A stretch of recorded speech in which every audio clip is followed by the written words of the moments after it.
2040世界未来报告书。如果某一天机器人伴侣叫我起床，然后搭空中计程车去上班，待在家的我吃完无人机送来的早餐，登入元宇宙开始工作，确认太空垃圾的清理进度。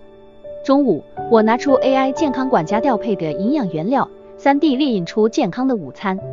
傍晚，机器人伴侣回到家，我们搭上极音速飞船，1小时就抵达美国的太空站。和朋友会合后，我们乘着太空船一起到火星度假。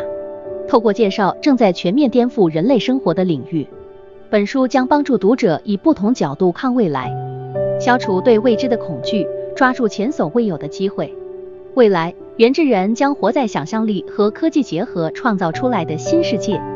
人类在经历新冠大流行并为了存活下来而重新开始一切的过程中，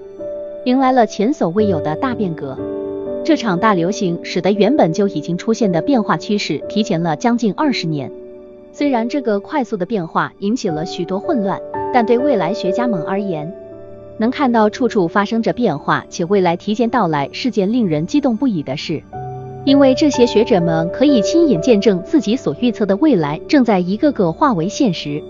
这个毫无预警的找上门来的变化将会根据我们的应对方式变成危机或化为转机。今后还会有哪些令人惊讶的未来在等住我们呢？这个问题着实令人感到好奇。变化与创新的巨浪掀起，新的历史揭开序幕。新冠疫情带来了相当多的变化，其中变化最显著的当然就是需要有人潮聚集才会繁荣的产业，航空及机场行业、旅游及观光业、饭店等住宿业、餐厅及吃到饱等餐饮业、百货公司、超市、演唱会及音乐剧等表演产业、运动产业、婚丧喜庆相关产业、学校及补习班等教育产业、石化业、港口港湾造船业等产业依旧未能找回昔日的辉煌。不过也有取代这些产业的新产业正在兴起。随着航空及机场行业消失，导致人们的移动受到限制，视讯会议 Zoom 随之兴起，虚拟实境取代了旅游和观光。也就是说，我们现在能在虚拟实境中拜访我们无法亲自前往的各个国家。非接触式服务的发展，订阅经济的热络成长，元宇宙的兴起正在改变产业形态，并带我们迈向新的未来。我们可以在自家厨房制作餐点后，利用订阅经济经营送餐事业，而不是经营市场必然会萎缩的实体餐厅。我们可以收取小额的订阅费后，举办旅游活动、演唱会，也可以在线上百货公司或超市贩售商品。我们不再需要店面，也不用担心会有库存囤积的问题，因此这对我们来说反而更有利。我们也不用担心没办法让观众进入演唱会场地或音乐厅，我们只要在虚拟空间元宇宙里举行演唱会即可。这预示着这种形态的演唱会有着成功的可能性。元宇宙的发展几乎会给所有领域带来充满可能性的机会，尤其是在教育领域，元宇宙将被高度利用。只要进入元宇宙，大部分的教育服务都会变成免费的版本。我们能在宛如宇宙的空间里探索眼前的无数颗行星。 AI 机器人教师也将在不久后的未来登场。连接大脑和电脑的脑机界面技术将会为教育领域带来一大革新。6大趋势。千禧年计划预测了新冠大流行后人类将会面临的变化以及世界将会发展出的面貌，并将这些内容写入了2040世界未来报告书。无论是渴望飞向宇宙，还是不断对衰老和死亡做出挑战，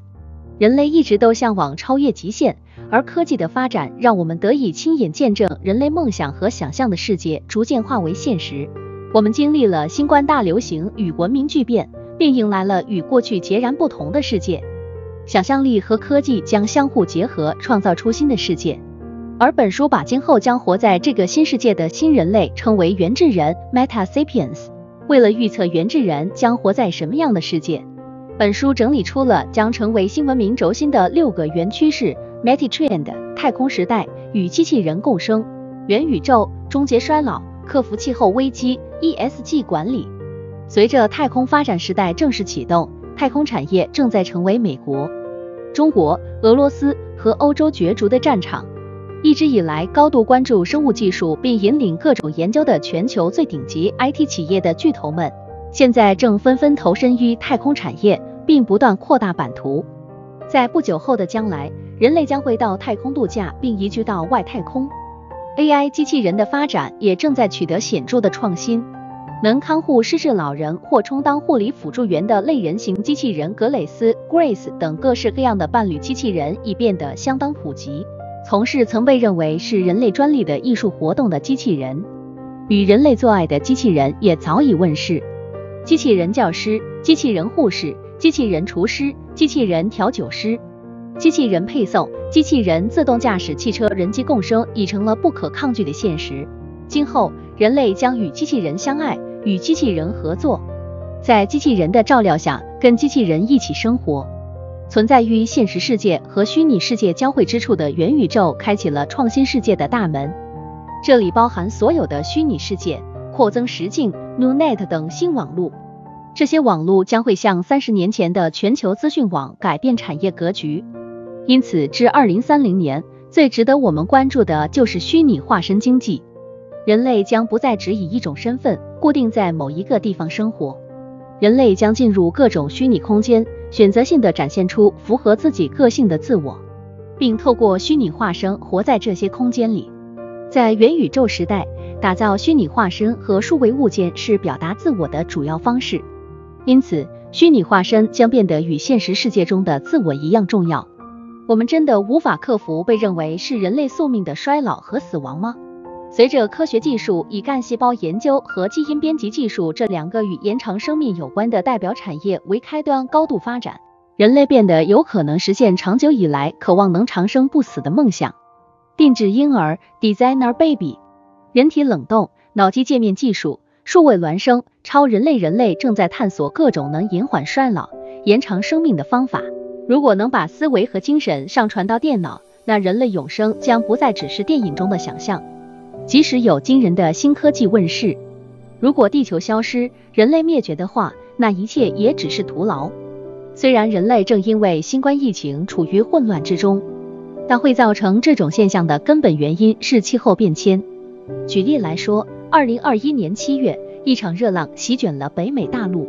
造成温哥华东部某个小镇的最高温度飙升到了摄氏50度，而南北极的冰川正在融化，则早已是众所周知的事实。若不确实应对气候危机，那包含热浪在内的异常气候将会是灾难的序幕。因此，全世界正准备进入新气候体制。为了实现碳转换管理与碳中和目标，各国政府和企业将改变事业形态。在这种趋势下，企业们正在加快实践 ESG 管理的步伐。新冠大流行后，世界秩序将重组，人类将为永续发展付出努力。雷蒙·库兹韦尔博士预测奇异点 Singularity 将在2045年到来。若前面提到的变化加速，那么2045年的前一年，也就是2044年举行的奥运会将会展现出什么样的面貌呢？我们将很有可能与超越人类肉体极限的某种存在比赛，因为随着基因编辑、AI、3D 列印等技术发展，以后将会出现植入了各种晶片、感测器、外骨骼 exoskeleton 或接受了脑波刺激而变得更卓越的超人类，而这些透过超能力化让身体能移动得更快、更远、更灵活的选手们将会在竞技场展开超乎想象的比赛。最后，人类的欲望和想象力与科技结合后，将创造出什么样的世界？这本书不仅会预测令人感到陌生又混乱的变化和将以超乎我们想象的面貌迫近的未来，还会分析为了让人类能永续生存，我们应该要做好哪些准备。本书会深入探讨将成为新文明轴心的6大趋势，帮助读者们思考为了永续生存与繁荣，人类应该以何种方法朝着哪个方向迈进。作者朴英书 Young Suk Park， 杰罗姆·格伦 John Glenn。